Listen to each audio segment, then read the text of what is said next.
Buonasera a tutti gli amici che ci stanno seguendo, che Calcio che fa, 13ª puntata. Abbiamo passato l'ultimo turno del campionato di calcio, che è stato il 23esimo, con delle sorprese. Ha perso la Juventus a Verona, ha perso comunque la Roma e il Napoli, ha perso il Milan in un derby che stava per stravincere, poi in realtà è andato ad appannaggio con una bella rimonta all'Inter. E, insomma, ci sono stati degli sconvolgimenti, nel senso che per esempio la Juventus poteva andare anche volendo a +6 dall'Inter, invece è stata per esempio raggiunta. In coda incominciano a delinearsi delle situazioni un po' pericolose, qualche punticino viene fatto, però le ultime tre sono sempre lì e ci sarà una partita molto importante. Dopo andremo a vedere per ciò che riguarda il fondo della classifica. Ricordo che Calcio che fa è comunque un piccolo format che unisce la TV, la radio e il web. In TV siamo presenti ogni venerdì alle ore 21 con la replica di questa trasmissione alle ore 18 al sabato. Le frequenze sono canale 99 per la Lombardia, 890 per il Lazio, 219 per il Piemonte, 665 per la Liguria, 99 e 890 per l'Emilia Romagna e 674 invece in Veneto. Per la radio invece ogni lunedì c'è la trasmissione radio dalle 17 alle 19 su silviamusicradio.it. Bene, parliamo di calcio, ma parliamo anche di tante altre cose, perché questa è la logica di Che Calcio che fa. Il calcio è il punto aggregante di tante persone, una passione smisurata per quasi tutte le persone che insomma hanno praticato ma comunque lo seguono. Ovviamente ci sono tantissime altre passioni e una di queste è ovviamente la musica. Gli ospiti ovviamente sono in questa direzione, sono declinati da questo punto di vista, perché noi cambiamo quasi ogni settimana gli ospiti. Sono tre amici che sono venuti a trovarci nuovamente qui negli studi di Lombardia TV, erano venuti l'anno scorso e però appunto noi in teoria li cambiamo, li avvicendiamo, ma ci portano anche delle grandi novità e dopo sveleremo quali sono queste novità. Allora incomincio innanzitutto a presentare appunto alla mia sinistra Roby Matano. Eccoci, c'è la voce? Sì, c'è la voce, Roby Matano. Poi dall'altra parte invece un duo, un promotore musicale, organizzatore di eventi come Richard Milella. Buon venerdì e sabato a tutti. Benissimo. E dall'altra parte a fianco abbiamo invece, dopo sveleremo anche la provenienza calcistica, cantautore e produttore musicale Ricky Anelli. Ciao, tanto la sanno la provincia, basta sentire l'accento. No? Esatto, non cambia niente, poi non si vede la chitarra, ma dopo avremo la possibilità di ascoltarlo dal vivo qui, perché ci deve anche lasciare, quindi nella seconda parte ci lascerà. Parleremo insomma ovviamente di altri argomenti riguardanti la musica e il calcio. Bene, allora iniziamo Che Calcio che fa, però iniziando Che Calcio che fa, visto che abbiamo parlato ovviamente anche di musica e gli ospiti sono provenienti tutti da quell'ambito, non posso non rimarcare l'uscita di un prodotto nuovo editoriale, qual è appunto questo. Quindi Vengo dal Night, eccolo qua, Vengo dal Night, che è dalla dolce vita alla malavita. Quindi Roby Matano e Richard Milella, che eccoci qua, perché poi buonasera, tutto bene? Benissimo. Oh, benissimo, va bene.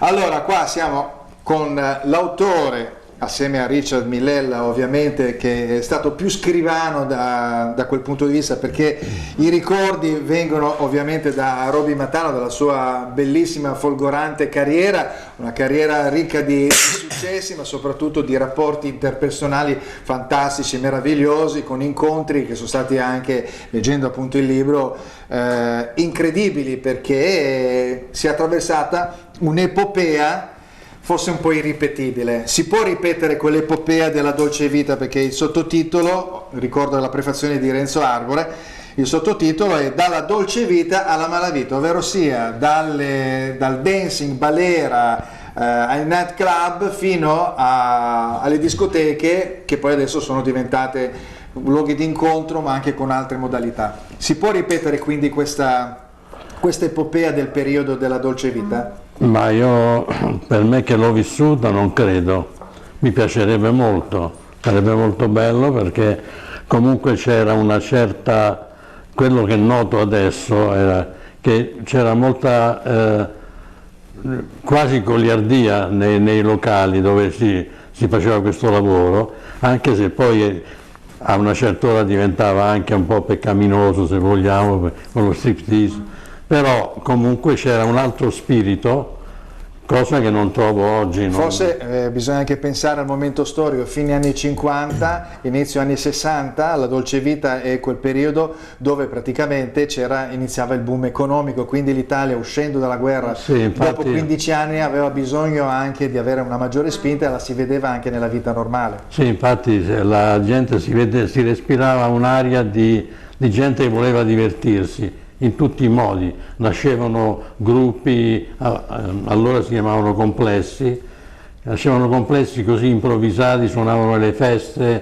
anche nelle feste di piazza, quindi c'era tutta un'atmosfera di felicità. Che poi dopo c'è stata la concomitanza ovviamente del periodo beat, ci sono stati tanti complessi che sono diventati famosissimi, prendendo un po', attingendo ai repertori inglesi, britannici, penso agli Equipe 84, ai Dick Dick, ai Rocks, no? Questo un po' più avanti. Sì, tutti interpretando cover degli originali, quindi sono diventati dei successi magari anche più grandi della provenienza iniziale. Però quello che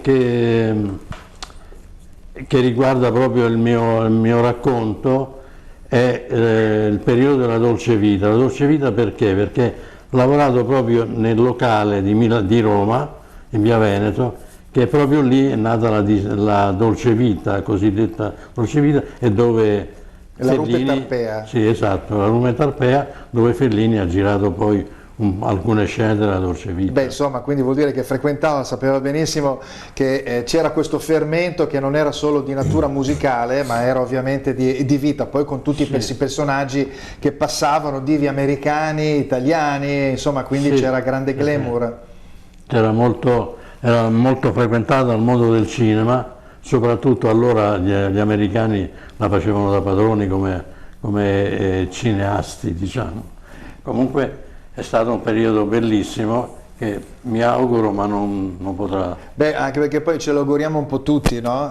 Credo che a questo punto sarete d'accordo anche voi, Ricky e Richard, che vorrebbe dire che se ci auguriamo quel periodo vuol dire che c'è leggerezza, vuol dire che insomma a livello di società le cose insomma vanno nel migliore dei modi, no? Invece abbiamo sempre delle sofferenze. Una domanda velocissima, visto che concludiamo, poi avremo modo anche di parlare durante la trasmissione di questo periodo storico, però concludendo per ciò che riguarda l'intervento del libro, riguardo appunto il libro, la cosa che mi interessa è la malavita. Io percepisco il periodo in cui c'erano i grandi malavitosi, per esempio a Milano, che andavano nelle varie discoteche, per esempio in quel periodo, quindi c'è stato questo cambiamento degli usi dei costumi della società stessa, e quindi anche l'intrattenimento attirava situazioni più decadenti, no? Giusto? Sì, io anche lì racconto la differenza tra quella che c'era prima. Io la chiamavo la Ligera, no? I milanesi la chiamavano la Ligera, c'era quella, la malavita romantica, diciamo. Poi invece con gli anni 70 è arrivata la malavita, quella vera come malavita proprio. Con grandi personaggi a Milano, Turatello, allora, eccetera, eccetera. E lì è incominciato veramente il declino del nightclub. Insomma, quindi adesso rimangono solo le discoteche, i punti di incontro, le feste, il rave party, l'incontrarsi in zone diciamo un po' casuali anche, quindi senza svincolati da determinati, no? Determinati sistemi che possono essere quelli di aggregazione, quindi la festa si cresce in qualche modo, è cambiato molto. Niente, andiamo avanti. Volevo dirti, ovviamente noi dietro abbiamo una slide molto precisa dove c'è Robby Mattano in quel periodo 1964 ad Amsterdam con un giovincello a fianco che è Lucio Battisti. Avremo modo di parlare, tu sei stato lo scopritore, l'hai portato come chitarrista all'interno del gruppo dei campioni, però io non voglio che tu ripeta il nome di Lucio Battisti, perché voglio chiederti qual è stato il personaggio più famoso che ti ha in qualche modo colpito in quel periodo storico, perché magari diresti Lucio Battisti per quello che dopo è diventato. Ma guarda, io ho avuto la fortuna di non collaborare, partecipare agli spettacoli dove c'erano questi grandi personaggi, da Aznavour, Gilbert Bécaud, non so, Joséphine Baker, eccetera, ma quello che mi è rimasto più impresso era Sammy Davis Jr. Ah, caspita, sì. Quindi, ma come personaggio o solo come per la voce? Anche? No, a parte la bravura, bravura.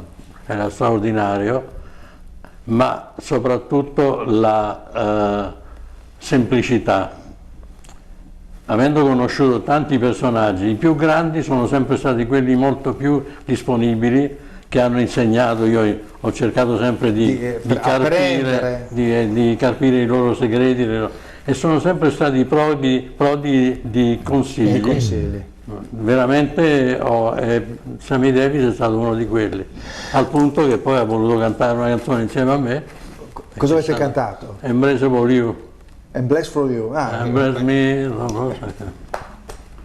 La voce ritorna indubbiamente a quei momenti, tra parentesi, tutto con una musica più colta, che era il jazz di quel periodo, sì, lì, con esatto. impostazione jazzistica. Va bene, insomma, vengo dall'Alt, quindi con Roby Mattano e Richard Milella. Perfetto, allora io saluto Roby Mattano da questa postazione, riprendo la conduzione da questa parte, ovviamente, di Che calcio che fa. Avremo modo comunque di fare delle piccole intromissioni e iniziamo Che calcio che fa con la prima slide, che riguarda il calcio con la musica. Quindi velocissimamente, è solo un richiamo a questa situazione, abbiamo Ciotti con Mattano, quindi insomma il calcio c'è sempre stato nella tua vita, giusto Roby? Sandro sì, eravamo molto legati, tra l'altro lui suonava benissimo il violino. Ecco, quindi vedi come le passioni come si uniscono. Sì, lui era bravissimo, era anche jazzista, quindi e poi soprattutto era una persona straordinaria. Molto, che giocava a biliardo. Io una volta l'ho incrociato a giocare in un posto a Milano a Boccette, un po' di anni fa. Va bene, allora lasciamo quindi questo ricordo, che è la congiunzione ovviamente della musica con il calcio, e andiamo invece a vedere quella che è la classifica, perché la classifica ha avuto dei piccoli sconvolgimenti. Come vedete l'Inter in testa alla classifica in questo momento. Se il campionato finisse adesso, ovviamente lo vincerebbe l'Inter, no? E quindi questo lo dico soprattutto per gli juventini che sono qua in studio, ovviamente, essendo l'Inter la squadra ad aver perso solo una volta rispetto alla Juventus. Va bene, andiamo avanti, era solo una battutina per uno degli ospiti. Comunque Juventus 54, la Lazio 53, l'Atalanta 42, poi abbiamo il duo per l'Europa League, Roma a 39, Verona a 34, che però è inseguito da un gruppone che va fino al Sassuolo, quindi va dai 33 punti fino ai 29 del Sassuolo, con Bologna, Cagliari, Parma, Milan e Napoli. Quindi c'è una grossa lotta per il sesto posto, a meno che non ci sia un exploit incredibile per arrivare a prendere qualcos'altro più in alto. Poi abbiamo Torino, Fiorentina, Udinese, Sampdoria e Lecce, che sono nel giro di 5 punti e devono fare molta attenzione, perché le ultime tre, Genoa 19, Brescia 16, Spalla 15, sono sempre lì in agguato, anche se ci sarà appunto una partita molto molto importante. Adesso andiamo a vedere con le partite del prossimo turno, 24esimo turno, ed è appunto la partita di Lecce-Spal, che è molto importante, perché se il Lecce batte la Spal automaticamente vedo una Spal in grossissime difficoltà a poter rientrare, potrebbe essere già la prima vacillante.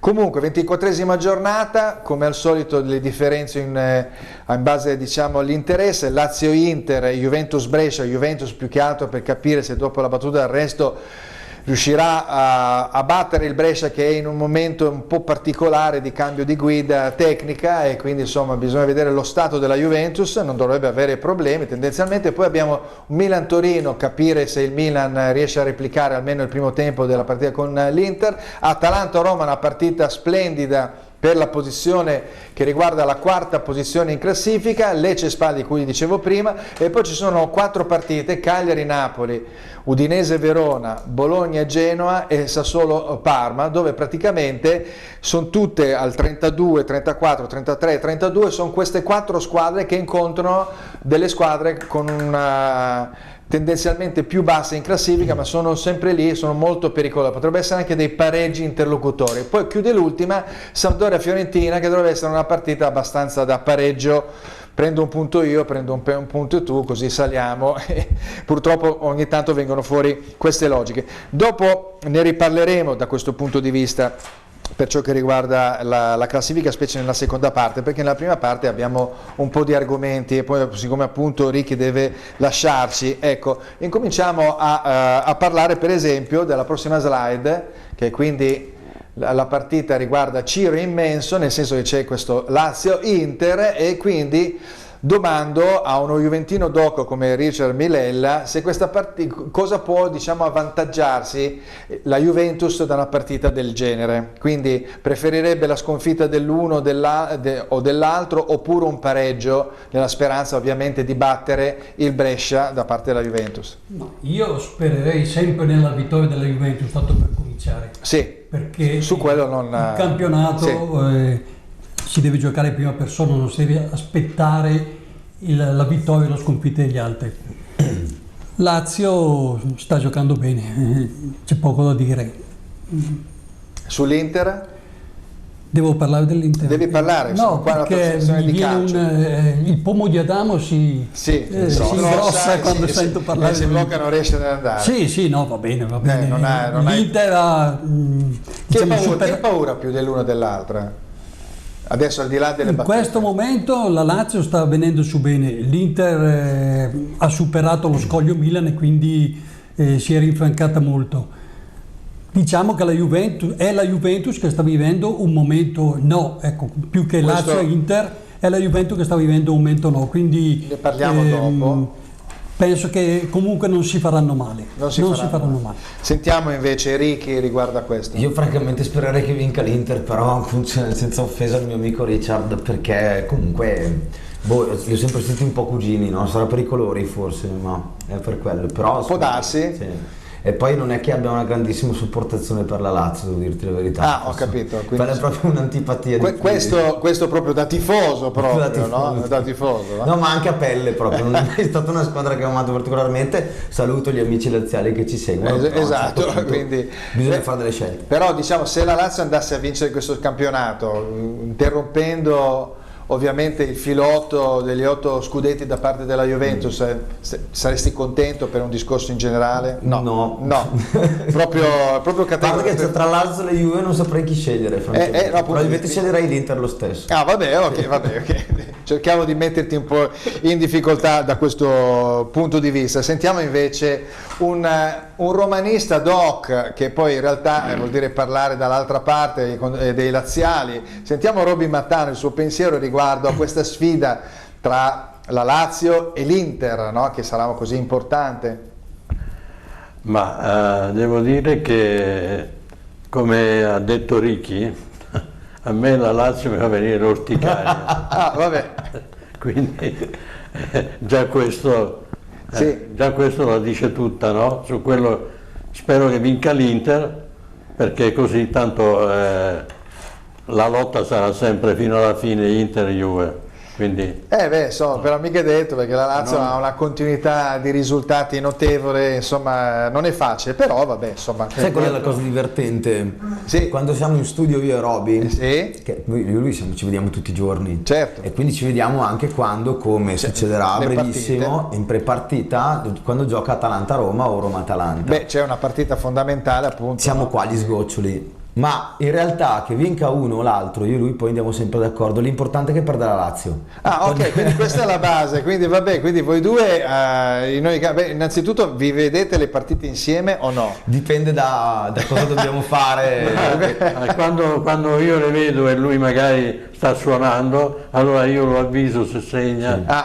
Quindi c'è questo rapporto, perché ricordiamo Ricky è tu hai questa casa di produzione, avete, no? Sì, abbiamo, nel senso che si chiama l'etichetta discografica si chiama MPC Records, che viene da Musica per il Cervello, che è questo studio meraviglioso che abbiamo fatto io e suo figlio, che si chiama Francesco Matano, ecco. e dove Roby è presente, e anche Richard A Caravaggio. a Caravaggio, dove c'era lo studio Z e la ruota. Era lo studio zero. Un giorno verrò a trovarvi, prima Volentieri, o poi, quindi vi piace sentire un po' di profumo di musica, di assorbenti dei muri, dei fonoassorbenti, insomma, quindi va bene. Allora, questo è un piccolo, diciamo, preambolo per ciò che riguarda la partita clou. Vediamo invece l'altra partita interessante, che poi ci darà un tema, quindi Sarri, un uomo solo al comando. Prima Richard diceva insomma la Juve che in qualche modo sta un po' fermando la sua corsa, perché rispetto all'anno scorso, agli anni scorsi, è un po' indietro a livello di punteggio, però insomma è prima in classifica nel campionato italiano assieme all'Inter, è in corsa nella Coppa Italia, e poi ovviamente ci sarà questo impegno i primi di marzo contro il Lione, quindi non è che c'è un disastro. Dove percepisci, Richard, da juventino, una situazione pericolosa nella Juventus? Ma per esempio Sarri? Un grosso errore che ha fatto Sarri lunedì nell'intervista, ha detto ci sto lavorando, spero di essere aiutato. Qui vuol dire che c'è qualcosa nello spogliatoio che non va, cioè se l'allenatore capisci che non ha in mano la squadra e chiede di essere aiutato, da chi? Dalla società, dallo spogliatoio, c'è qualcosa che non va. E non dimentichiamo che si sta parlando anche di voci di corridoio molto, molto vaghe, però ricordiamoci che la Juventus ha comunque 2 allenatori a libera paga e non è detto che sarebbe un grosso errore, però non è detto che Allegri sia lì ad aspettare di rimpiazzare Sarri. Tu dici una cosa così drastica, io penserei invece a un discorso più futuribile, nel senso che si vocifera di Guardiola, era già l'anno scorso, quindi si vocifera questo passaggio alla Juve. Già il fatto che ci siano delle voci in giro non è che un allenatore che mentre allena sente queste cose sia molto contento, e gli stessi giocatori dicono vabbè, noi ci stiamo allenando con uno che prima o poi viene delegittimato, poi fanno le cene insieme con la presidenza per cercare di placare gli animi. Uomo solo al comando, però mi sembra anche un allenatore che ha delle difficoltà a imporre il suo credo, perché ci sono delle situazioni un po' particolari, un personaggio ingombrante, magari ne parlo appunto con Ricky, un personaggio ingombrante come CR7, un modulo di gioco che per esempio ricordiamo quelli il modulo che aveva sia al Napoli sia al Chelsea, dove c'erano dei giocatori davanti, specie al Napoli, molto fluidi come movimento, no? Callejon, Mertens e Insigne, no?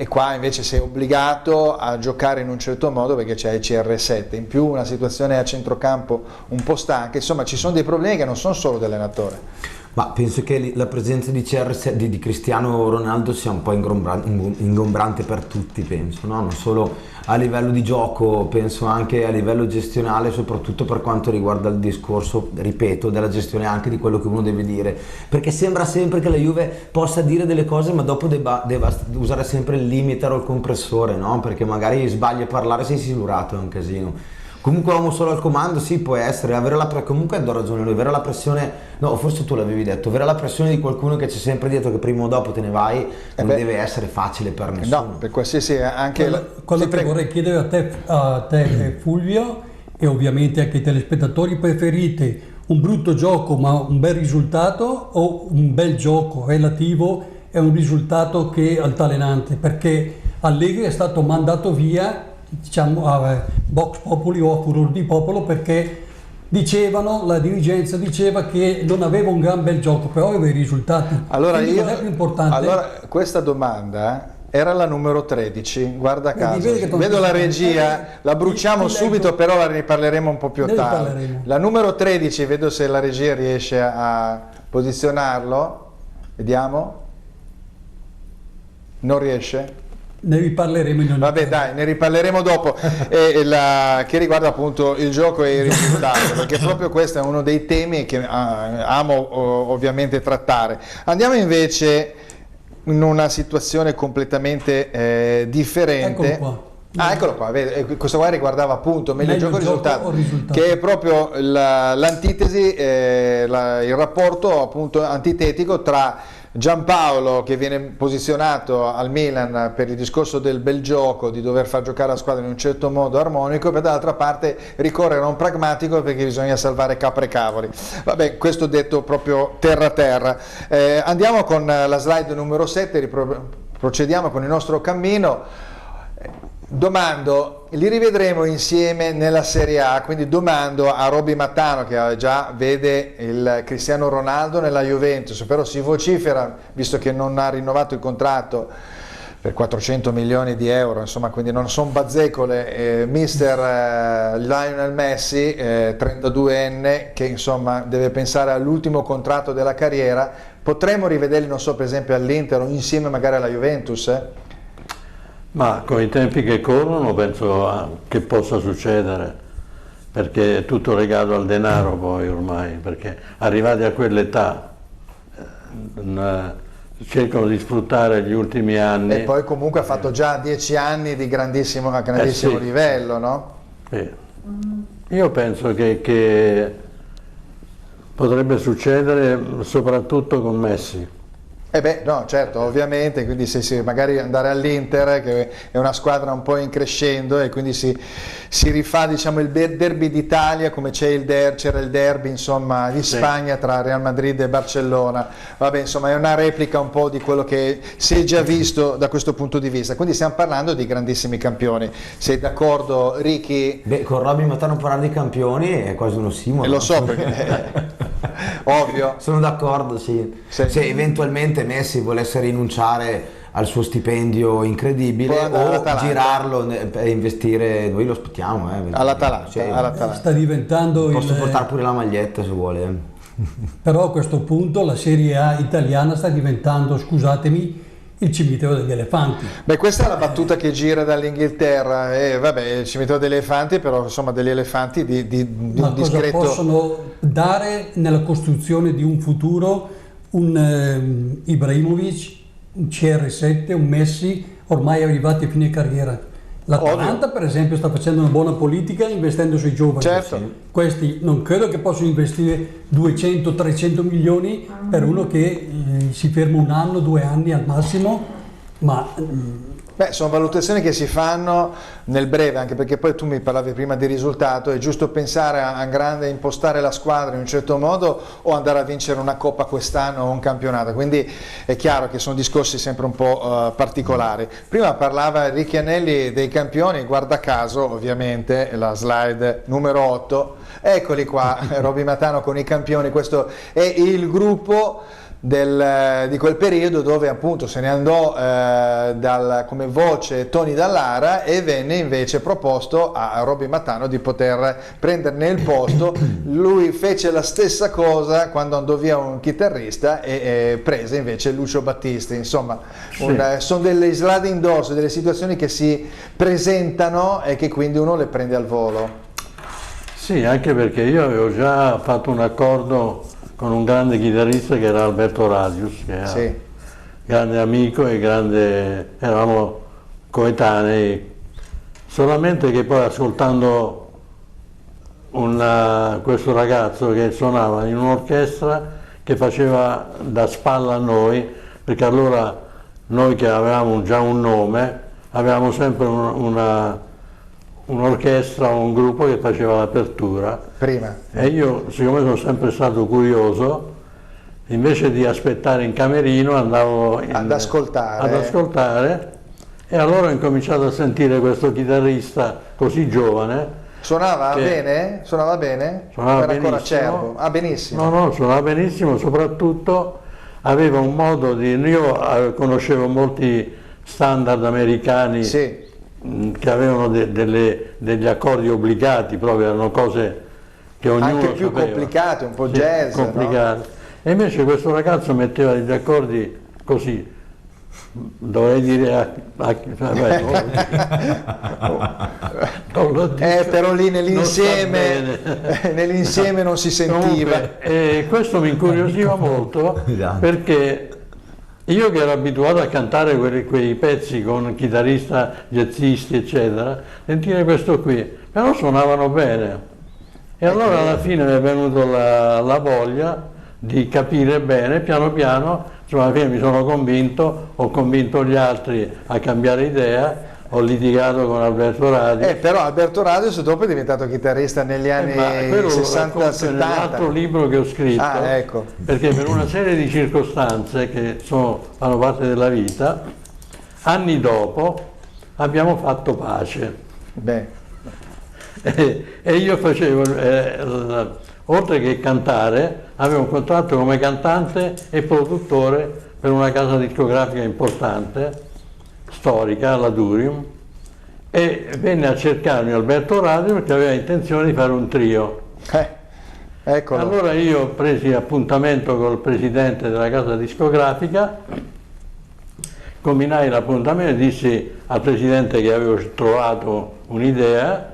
Invece la sera prima dell'appuntamento incontrai Alberto Radius al Pipes, che era un locale dove si faceva il beat a Milano, Sì. e gli dissi che avevamo questo appuntamento. Lui mi disse invece che aveva parlato anche con Lucio Battisti, che nel frattempo avevano fondato la numero 1. La numero 1. E allora io gli dissi: guarda, facciamo così, accetta quello della numero 1, perché la casa discografica dove io produco è un po' antica, mentre invece questi sono appena nati, e quindi ti consiglio. E così lui accettò, poi nacque la Formula 3, perché il batterista era uno che cantava, che volevo prendere io, insomma Cico. E così fecero il contratto con la numero 1. E Gabriele allora, Lorenzi alle tastiere. Gabriele Lorenzi alle tastiere. Lorenzi. E allora per ringraziarmi mi regalarono un impianto voci. Beh, insomma, un piccolo aneddoto, insomma, incroci di personaggi che hanno dato tanto alla musica. Bene, andiamo avanti perché purtroppo abbiamo un po' di contenuti, poi appunto ci tengo ad anticipare una slide, visto che appunto Enrico ci deve lasciare, e quindi la slide numero 14 è questa. Allora io domando a un cantautore giovane la congiunzione di queste due situazioni. Ci sono punti di contatto, sono due cose completamente differenti. Lì abbiamo De André con il suo figlio sulla famosa tournée del 1998, un anno prima che ci lasciasse De André, con invece dall'altra parte Achille Lauro, dove il travestitismo, il fatto diciamo di esibirsi in un certo modo lasciando da parte i canoni estetici musicali, rappresentano adesso quasi un punto a favore dal mio punto di vista per una non musica. Però vabbè, io sono un po' antico, voglio sapere invece da uno giovane come te, come Enrico, come la pensa. Poi so che tu sei produttore, quindi magari hai altri personaggi come Achille Lauro, quindi non lo so. No, grazie per il giovane innanzitutto, una cosa che sempre più giovane. Vabbè, ho capito, però. No, da una parte abbiamo visto, voglio dire, il Pelé un totem. Il Pelé del cantautorato italiano. In quella ripresa lì probabilmente stava suonando Dolce Nera da come stava mettendo la bocca, perché è nera che porta via, probabilmente no, però magari sì. De André è la massima espressione di quello che si può definire un cantautore, lui e pochi altri, perché io ho una preferenza molto esposta per lui, una vita assolutamente fuori, straordinaria, sia nel bene che nel male, esatto. Lui era comunque stato anche, scrisse anche una canzone quando fu quasi vittima di un party di quelli in Sardegna della gente, dove sicuramente c'erano un sacco di procuratori calcistici più che di cantautori, e basta, l'altra cosa non me ne frega niente.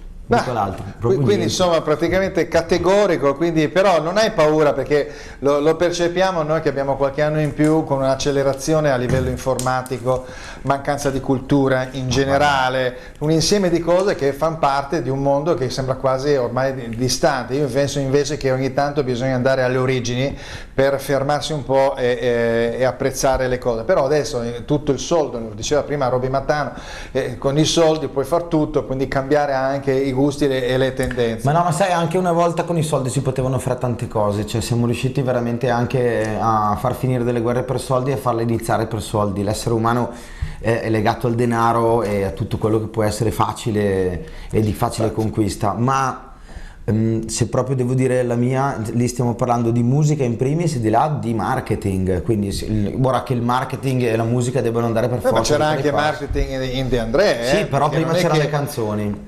Sì, certo, ovviamente. E De André poi si è sempre esibito con quella camicia e quel maglioncino lì. Certo. No, Fulvio, scusa, allora io volevo farti sì, rispondere perché so che è un argomento che ti è caro, però vorrei solo domandarti prima della tua risposta di quello che vuoi dire, indubbiamente, anzi voglio da te una risposta, se Achille Lauro ti dicesse mi promuovi in una serie di concerti, tu ci andresti dietro da questo punto di vista o ti fermeresti?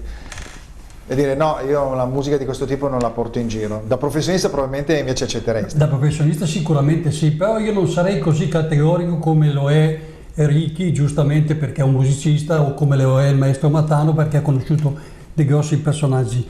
Diciamo che il mondo anche musicale va avanti, quindi bisogna interpretare un po' i pareri dei giovani. Io ricordo che ragionavamo nello stesso modo i nostri genitori, i miei genitori, quando negli anni 66-67 al Festival di Sanremo arrivarono i complessi guai. Arrivavano i Renegades, Equipe 84, i Rocks, i New Dada. I miei genitori, nello stesso modo in cui ragioniamo noi adesso con Achille Lauro, avevano le stesse opinioni.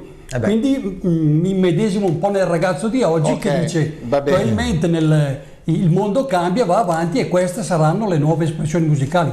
Speriamo di no, ma queste saranno le nuove espressioni musicali. Sentiamo Roby che voleva dire qualcosa. Io volevo dire che venivano ragione Richard nel dire quello che stava dicendo adesso, ma quelli facevano musica, cioè quello che io contesto è la discriminante iniziale, bisogna saper fare musica. Contesto, è inutile che ti metti il body se non sai quando cantare, poi non canti e non hai musica, cioè qui cercano di imitare David Bowie, ma ragazzi è una offesa, è un'offesa nei confronti di David Bowie. Tutti. Ci deve essere una questione principale di rispetto sotto, non si possono toccare vogliono imitare i Queen, ma io tra l'altro ho gestito proprio la subedizione dei Queen, che ho ancora il disco di Bohemian Rhapsody, me lo tengo originale 1974. Sentire una cosa del genere con gente che pensando di vestirsi in quel modo si innesta, diciamo, in una situazione di decadenza in generale. Sono d'accordo con te che quando vai a un festival di Sanremo, poi adesso qua non è che dobbiamo fare un processo, però il festival di Sanremo è il festival della canzone italiana. Allora quella per me, dal mio punto di vista, non è una canzone perché il testo è quello che è, la voce non è inesistente, al limite può essere una performance. Però la performance a questo punto qua non c'entra niente con un festival canoro, ecco, la performance può essere un'installazione artistica, allora vai in una mostra d'arte. Sono diventati tempi per chiudere molto velocemente, se ti ricordi Roby, che abbiamo vissuto più o meno a cavallo lo stesso periodo, le considerazioni che facevano a noi, quelli adulti, con i cappelloni. Quindi vedi, le battaglie che hanno fatto contro i cappelloni sono quelle che stanno facendo adesso. Facevano musica, cioè quello che io contesto, e lo dico tranquillamente, perché ho anche l'età per poterlo fare, senza offendere nessuno, quello che contesto è: vuoi fare questo? Bene, però fammi sentire la musica, perché io voglio sentire la musica, è inutile che tu ti travesti, oppure ti fai crescere i capelli lunghi, eccetera.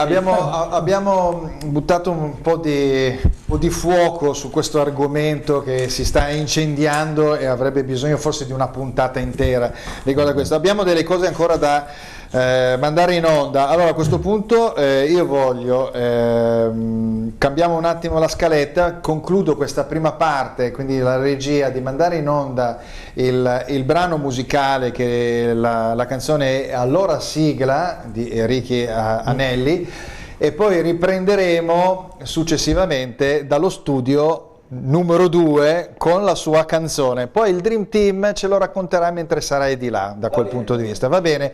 Quindi contributo numero 15 e noi concludiamo su questa bellissima canzone di Ricky e Anelli questa prima parte di Che calcio che fa.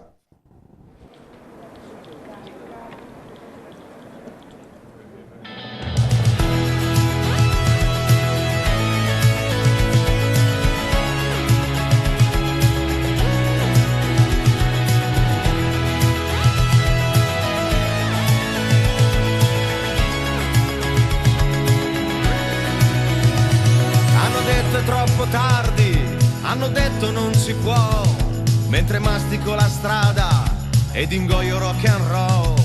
Devi startene da parte, che l'artista fai da te non è stato mai di moda, anche se è sensibile.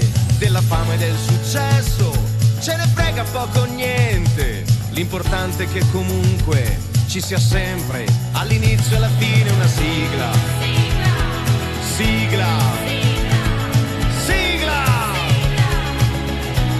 all'inizio e alla fine una sigla.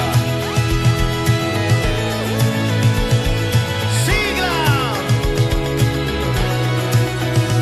Cantautori più feriti, con la spada in mezzo ai denti, che proteggono parole perché i tempi sono stronzi. E ora prendo ciò che scrivo, non ci dormo e lo ricalco. Sai che voglio quel che faccio, come il popolo è sovrano.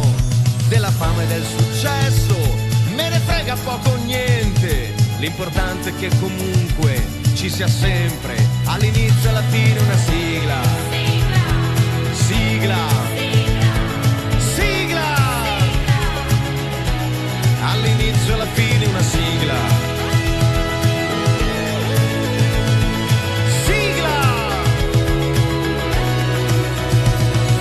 Solo se conosco l'argomento e mi imbarazzo, se la gente guarda storto perché stiamo sopra il palco, ma del palco ho grande stima, sa pianificare tutto, ci rimargina ferite, è la vita che abbiamo scelto.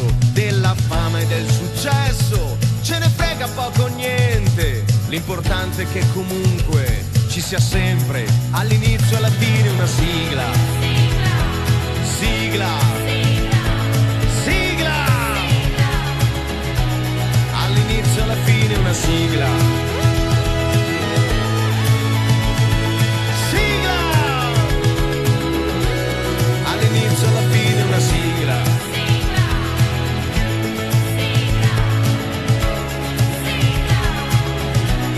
All'inizio e alla fine una sigla.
Benissimo, qua c'è un po' di musica, mi avete colto nel momento in cui dicevo attenzione che stiamo rientrando, ma perché rientriamo? Per il semplice fatto che c'è una bellissima parentesi musicale che Ricky Anelli ci regala, prima di lasciarci, quindi mantenere la discussione con Robby Matano e con Richard Milella, ci regala una sua canzone Unplugged che si intitola Scegli. Grazie. Vado.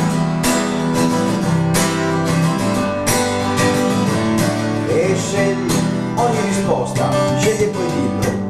voce alta, scegli bene e scegli presto, indipendentemente puoi scegliere, nessuno ha diritto di fermare il libero pensiero, scegli attento, non farti male e cerca di non fare mai del male, lo sotto da consigli, chi è saggio al limite da punti di riflessione, le parole sono importanti come vitamine, e scegli la strada, scegli la via e non guardare troppo indietro anche se sbagli, muoviti a tempo, perdine un po', è la cosa più grande che hai, scegli la strada, scegli la via e non aver paura di sentirti solo mai. E scegli gli amici, sceglili bene e metti in conto che ti servono per mai, la selezione verrà da sé, eventualmente ti avanza se solo il medio, e scegliti un credo, anche politico, un ideale da seguire in ogni istante, non scegliere l'amore, quello vero, in questo mondo è lui che sceglie te, scegli la strada, scegli la via, e non guardare troppo indietro anche se sbagli, muoviti a tempo, perdine un po', è la cosa più grande che hai, scegli la strada, scegli la via, e non aver paura di sentirti solo mai, mai, solo mai.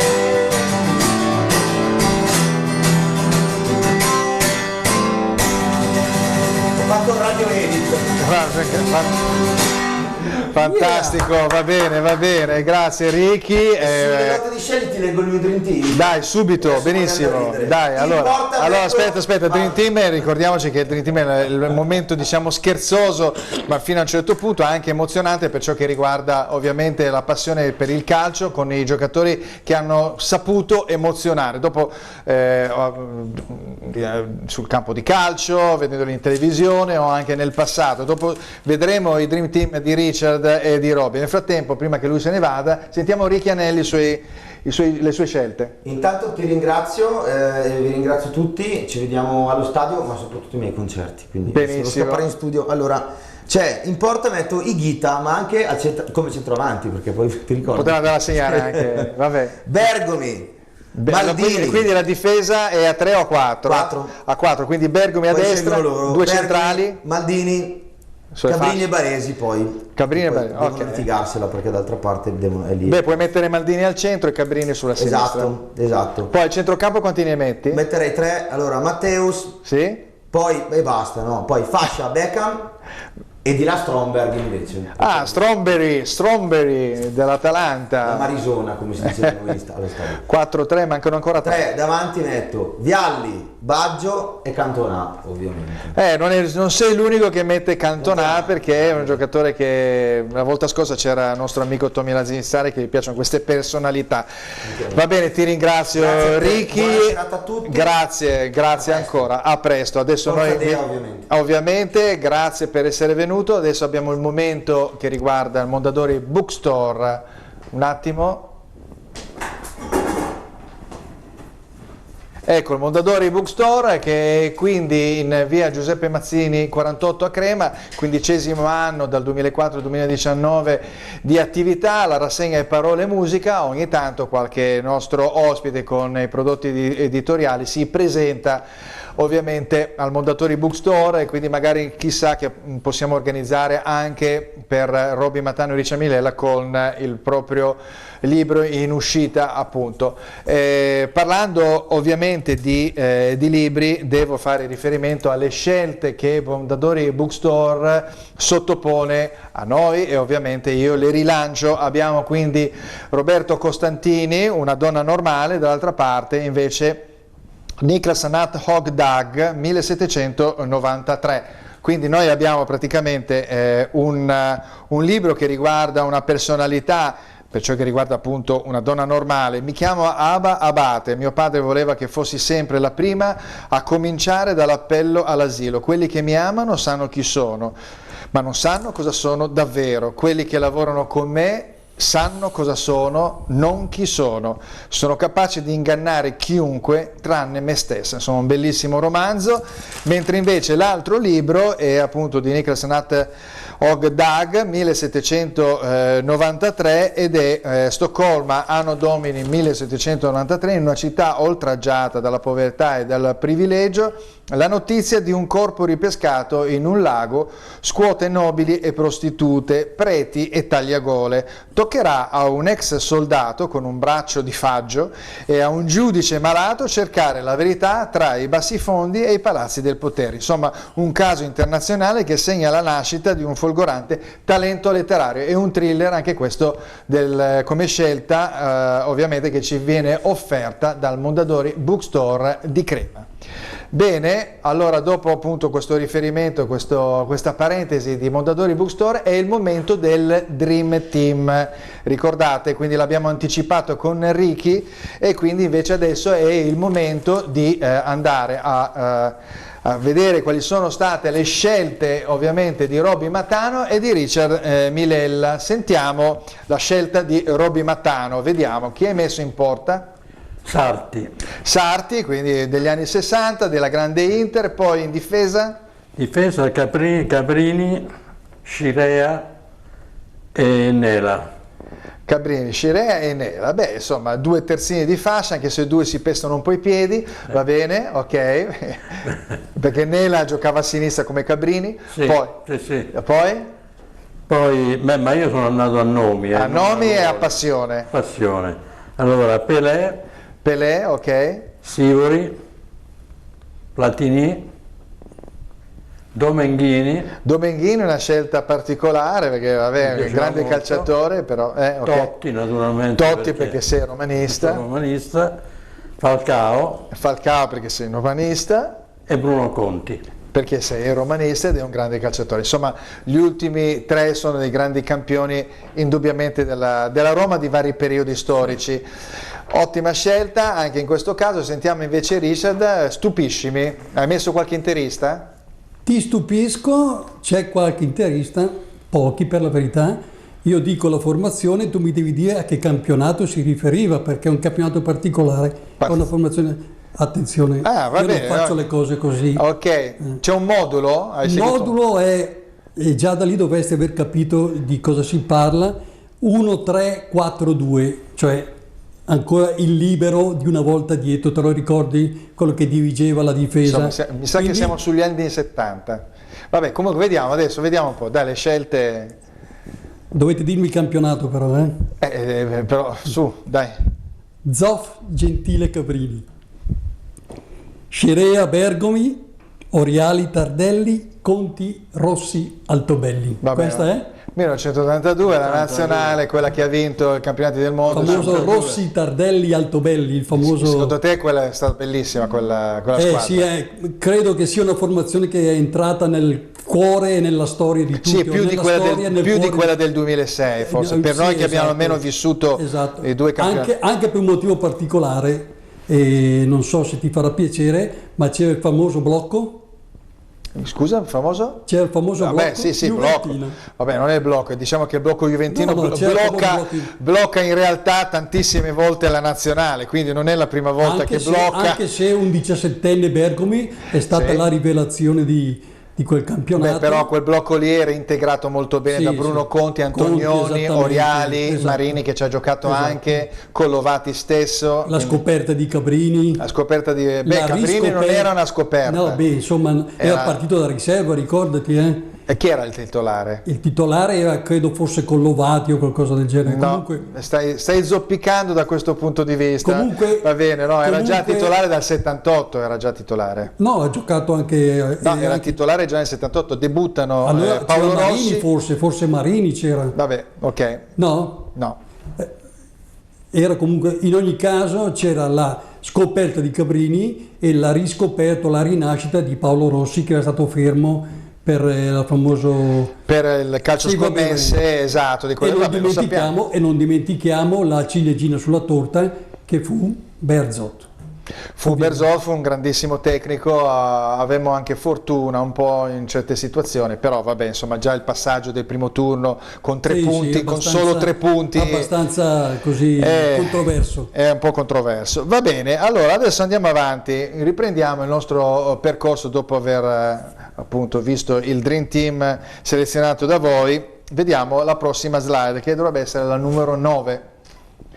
Le 7 vite di Ibra. Prima parlavamo del cimitero degli elefanti, che a me non piace molto come espressione, perché comunque il nostro campionato ha bisogno di rinascere, e anche questo potrebbe essere anche un momento buono, quello di poter rinascere anche con giocatori attempati di rientro, per dopo andare magari ad alzare il livello, avere un po' più di appeal, un po' più di soldi, risorse, e andare a prendere il campione magari 25enne che gli altri invece negli altri campionati riescono ad accaparrarsi. Quindi domando a Roby Mattano se tu avresti fatto una scelta del genere al tempo, quando è stato preso due mesi fa Ibrahimovic al Milan, oppure no.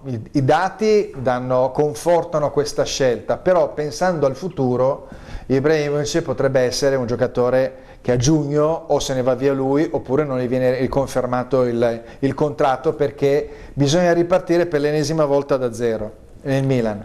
Ma secondo me è stata un'idea utile, momentanea, cioè c'era bisogno di qualcosa che svegliasse un po', perché secondo me il Milan non è che i giocatori sono scarsi, probabilmente sono, non so qual è l'errore che commettono, non mi sembrano affiatati, non lo so, però uno come questo qui, che è un grande campione, Ibrahimovic, probabilmente ha dato una scossa anche ai giovani di emulazione, cioè vedere questo qui che a una certa età gioca ancora bene, uno che ha 23 anni, vabbè, ma allora deve dare quel 10% in più già normalmente, dici. Trovo che per il Milan è stato positivo il fatto di averlo pensato, no?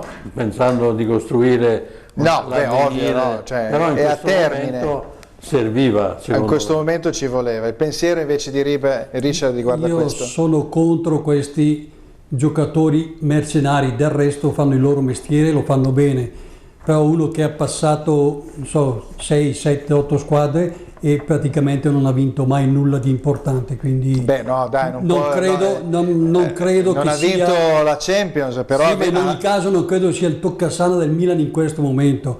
Servirà forse per dare quell'attimo di risveglio, però ma è sotto quel profilo lì, io ho detto che secondo me è stato utile. Sostanzialmente al Milan manca la società, manca dietro la società, poi il resto. Bene, ok, allora il prossimo passaggio invece su questa, passando appunto da Ibrahimovic, quindi un campione, vediamo invece il discorso che riguarda un campione tra i campioni. Qua abbiamo questa bellissima foto, quindi mi rivolgo ovviamente a Roby Mattano, perché è lì dietro che canta proprio con i campioni, e il cantante lì davanti in realtà in quel momento, in quella performance, è il grande Walter Chiari. Allora, quindi quello che voglio dire, quanti Ibrahimovic nel pieno della loro forma, non a 38 anni, ma quanti Ibrahimovic come Walter Chiari hai trovato che salivano sul palco? Quindi ci sono altri episodi, un episodio che ti è rimasto impresso, che ti ha colpito. Prima hai parlato di Sammy Davis Jr., però adesso magari puoi raccontare qualcuno. Ma guarda, nel periodo della Dolce Vita, sì, nel locale proprio simbolo della Dolce Vita, che era Rupert Arpea, via Veneto, sì, in quel periodo lì venivano molti attori, veniva tutto il mondo del cinema, ma non c'erano le guardie del corpo, non c'era, era tutto molto più semplice, sì. Per cui, come in quella foto lì di Walter Chiari, non ho potuto poi ritrovare invece quella di quella sera lì, sì. Lui veniva spesso a cantare, dove io sono arrampicato e io non sono molto alto, lui era molto alto, per cui lui cantava per Anita Ekberg, che era seduta di fronte, però non c'è nella foto, e lui cantava, però le canzoni magari non le sapeva, allora io mi arrampicavo e ho delle foto che non ho più trovato, dove io sono arrampicato sulle spalle di Walter Chiari e gli suggerisco le parole. Non ci posso credere, questa è bellissima questa. Vabbè, insomma, pur di riuscire a colpire, no? Anikta Ekber arrivava a fare questo, insomma, quindi vabbè, insomma, un uomo che saliva sul palco era Ugo Tognazzi, per esempio. Sì. Veniva anche lui, magari raccontava qualcosa. Chissà che risate. Però era sempre comunque una cosa molto piacevole. Che meraviglia, sì. Una meraviglia. Richard? Riferito alla foto di prima, direi che conoscendo Matano e il periodo, chi ha fatto la foto a Walter Chiari ha rischiato di brutto, perché Walter Chiari è uno che non si lasciava fotografare ed era uno anche che menava anche, vero? Sì, i famosi... non avevano bodyguard, si difendevano da soli, sì. E Walter Chiari, che fra l'altro era un ex pugile, sì. Uno di quelli che si difendeva anche bene. Chi ha fatto la foto, non so se l'ha fatta qualcuno dello staff. Come si chiamava il famoso fotografo della Dolce Vita? Adesso mi sfugge il nome, vabbè, insomma, finisce in oli, adesso, vabbè, era famosissimo. Tutti chiamati paparazzi in generale. È il paparazzo famoso che veniva appunto, ce n'erano un paio famosissimi negli anni 60. Li ho citati nel libro, esatto, adesso non mi viene in mente, vabbè. Si può anche comprare il libro eventualmente. Assolutamente. Lo raccontiamo. Certo, ovviamente, perché tu volevi dire che questo libro si trova nelle migliori librerie, ma anche nelle peggiori. Nelle peggiori, ma io penso nelle migliori comunque è meglio, ecco, nelle migliori trattati meglio. C'è anche alla Mondadori, per esempio. Alla Mondadori, benissimo. Ecco. Allora, vabbè, dopo questa battuta di Richard, andiamo avanti, quindi vediamo un attimo la numero 11, le sorprese della stagione. Mi dispiace che sia andato via Ricky Anelli, però aveva questo impegno, perché lì a sinistra abbiamo Muriel dell'Atalanta e quindi lo colpisce in qualche modo direttamente a livello di passione. Abbiamo Nainggolan del Cagliari, e poi abbiamo Kulusevski del Parma, oltre a Juric lì in basso a destra e a Liverani, che comunque sta facendo, anche se un difficile campionato come posizione in classifica, sta facendo comunque discretamente bene. Allora domando a voi due, quale sorpresa? Ormai la sorpresa l'Atalanta non lo è più, perché l'Atalanta ormai è assestata da 3 anni in quella posizione, quarta in classifica, concorre agli ottavi della Champions League, quindi tra le prime 16 squadre del continente. Insomma, direi che è una performance notevole. Quale altra squadra ti ha stupito tra quelle che abbiamo visto rappresentate lì, quindi Cagliari, Parma, Verona? Mi ha stupito inizialmente il Cagliari. Sì. E poi adesso mi sta sorprendendo il Verona, perché l'avevo visto all'inizio del campionato abbastanza in difficoltà, e invece sto vedendo che oltretutto gioca molto bene. Beh, il Verona è a 34 punti ed è sesto in classifica, quindi in questo momento farebbe l'Europa League. Tempo fa, un mesetto fa, lo era il Cagliari. Domando a Richard, qual è, diciamo, la sorpresa che preferisci vedere da questo punto di vista, che hai annotato in qualche modo, e poi il fatto che ci siano queste presunte sorprese è perché effettivamente Fiorentina, Napoli, Milan, Torino mancano all'appello. Perché se tu le metti queste 4 squadre dopo la Roma, il Verona scivola in 10ª posizione. Sì, la sorpresa è la stessa del maestro, e sono ovviamente il Verona e il Cagliari. Il Cagliari mi sta un po' deludendo, perché nelle ultime partite sembrava un concorrente per la Champions, invece vedo che sta perdendo terreno ultimamente, però è sempre in buona posizione. Chi mi ha meravigliato in modo negativo invece è la Sampdoria, che negli anni precedenti aveva sempre lottato per un posto in qualche coppa e quest'anno sta lottando per la salvezza. Però non ha fatto campagna acquisti, sappiamo che la Sandoria ha una storia particolare, perché dovrebbe cambiare di proprietà, e fosse stato fatto anche un certo calcolo a livello economico, e quindi è chiaro che insomma alzo un po' le spalle, rimango un po' basito da questo punto di vista, perché io penso sempre ai tifosi, quelli del Genoa, della Sampdoria, ma anche del Milan stesso di questi ultimi anni, cioè non si pensa mai al fattore umano, al tifo di tutti questi tifosi, sostenitori, che vengono sempre abbastanza bistrattati da delle scelte aziendali, chiamiamole così, societarie, di queste squadre che fanno, disfano e non hanno mai un progetto un po' più lungo nel tempo, anche perché poi appunto abbiamo l'esempio dell'Atalanta, abbiamo l'esempio del Verona, lo stesso, che ha anche una guida tecnica. Juric è un allievo di Gasperini, quindi insomma sta crescendo anche un modo di far calcio, no? Che è un po' più straniero, esterofilo, chiamiamolo così, no? Sì, beh, ma per me è molto positivo il fatto che però c'è anche un'altra cosa che voglio dire. Questi miracoli, chiamiamoli miracoli, succedono di solito non nelle grandi città, cioè a Napoli, vabbè, Torino lasciamo perdere, la Juve è un'altra cosa.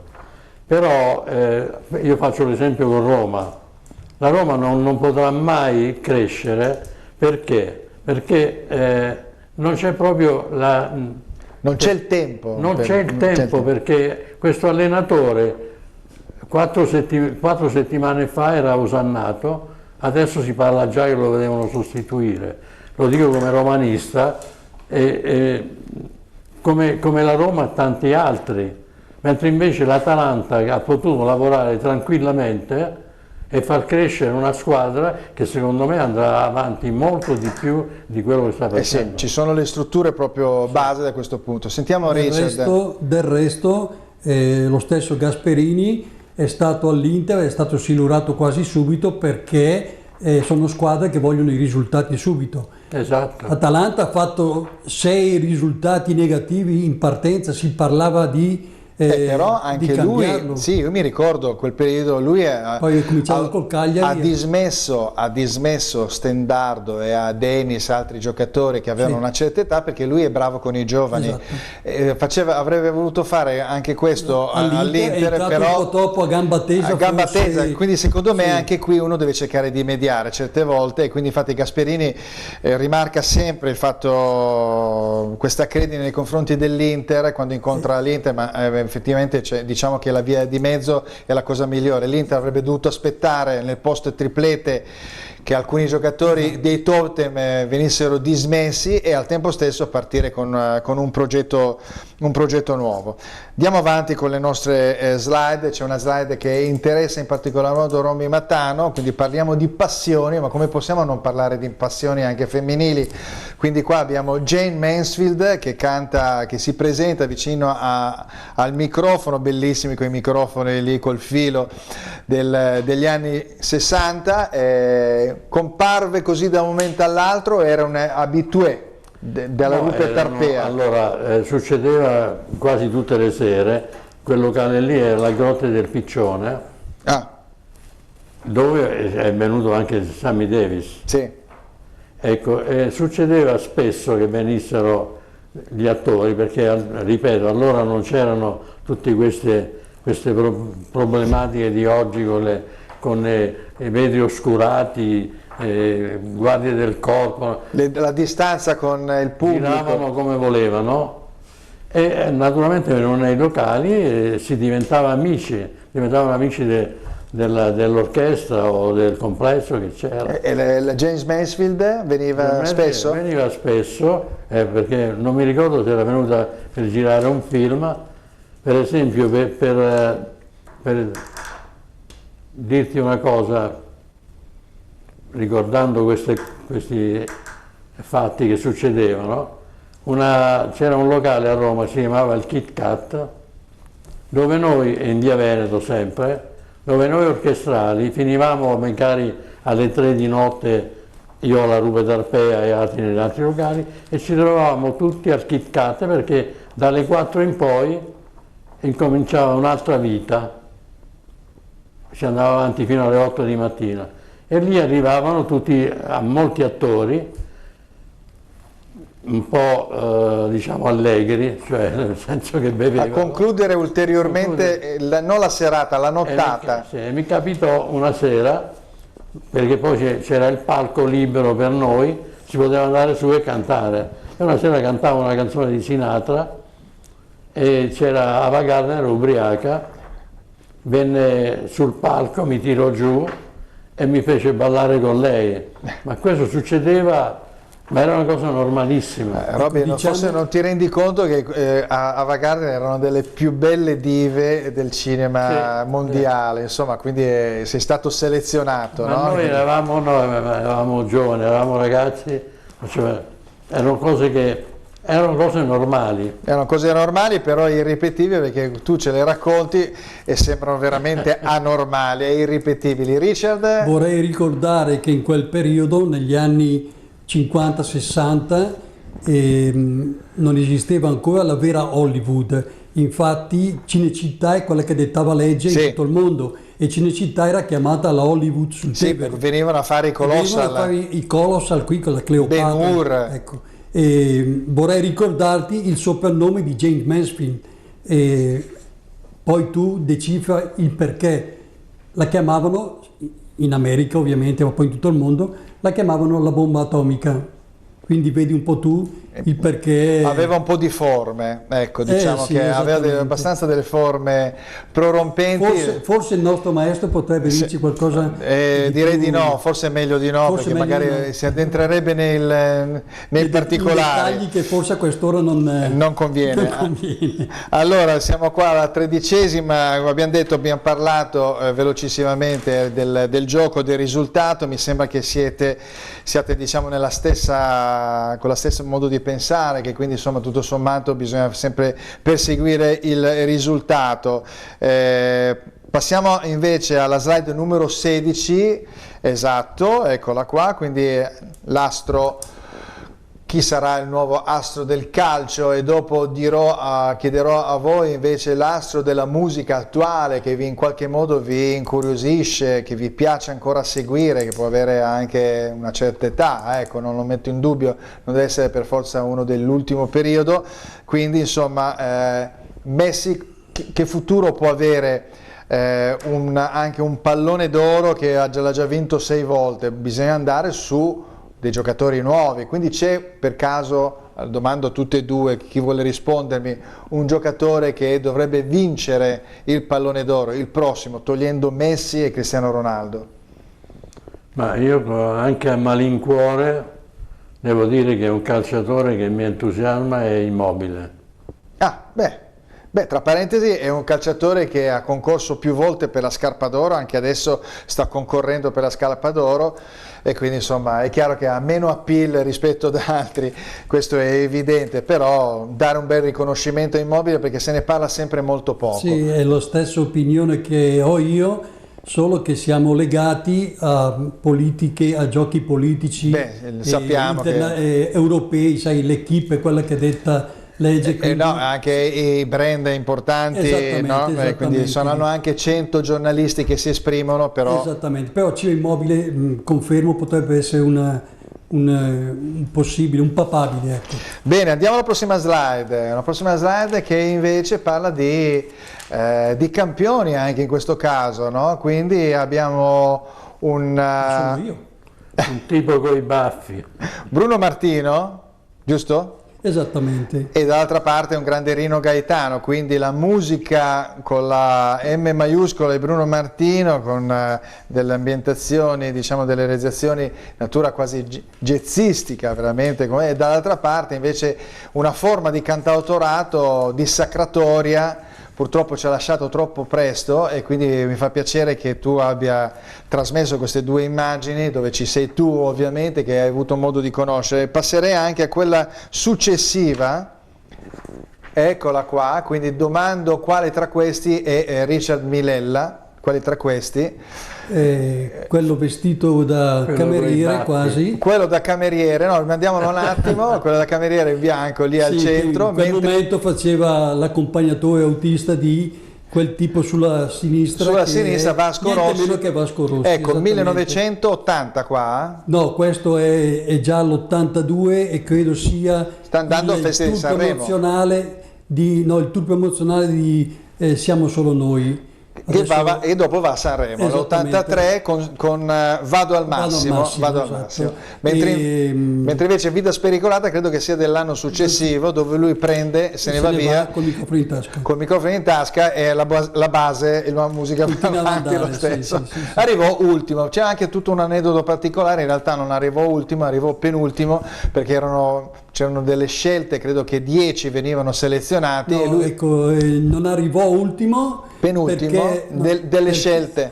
Perché venivano segnalati o punteggiati, diciamo, Già prima. i primi 6. Gli altri erano tutti in ordine alfabetico, quindi come Rossi Era verso la fine, e l'anno ecco. dopo arrivò, diciamo, ultimo, ma sempre in ordine alfabetico. Ma era un gruppone, Zucchero, esatto, Dicono che perché sia era ultimo, ma era in ordine alfabetico l'ultimo del gruppo di quelli non selezionati, giusto, ecco, quindi perché gira abbastanza questa voce. Vabbè, abbiamo fatto un po' di chiarezza. Renato Zero sarebbe finito ultimo anche lui, Ulteriormente, ma non è arrivato, ovviamente. Va bene, sentite invece delle partite, quindi andiamo a rivedere un attimo il prossimo turno, 24esima giornata. Vi chiedo quale partita andreste a vedere di queste, ve le ripeto, oppure Lazio-Inter, Juventus-Brescia, Milan-Torino, Atalanta-Roma, Lecce-Spal. Io penso che andreste a vedere Atalanta-Roma tutte e due insieme probabilmente, uno è romanista e l'altro atalantino. Robby, andresti a vedere questa partita insieme al tuo amico Richard Milella? No, andrei perché Da solo però, andresti da solo. Grazie, no, molto andrei buono, anche con grazie, Richard. grazie. Ci ritroviamo anche sul fatto che siamo sportivi, per cui io non sono romanista, ho giocato nei pulcini della Roma, non lo sapevo. abitavo proprio lì vicino, Terzinaccio, e quindi però sono obiettivo.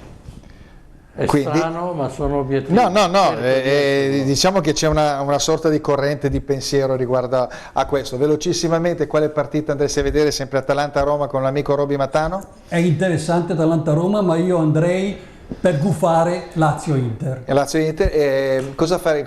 Ritorniamo a quello che ci siamo detti, un bel pareggio va bene? No, vado a gufare, quindi non credo proprio che finisca in pareggio. Vittoria della Lazio. Del Sassuolo, facciamo del Sassuolo, così non mi odi, altrimenti mi tagli le gomme.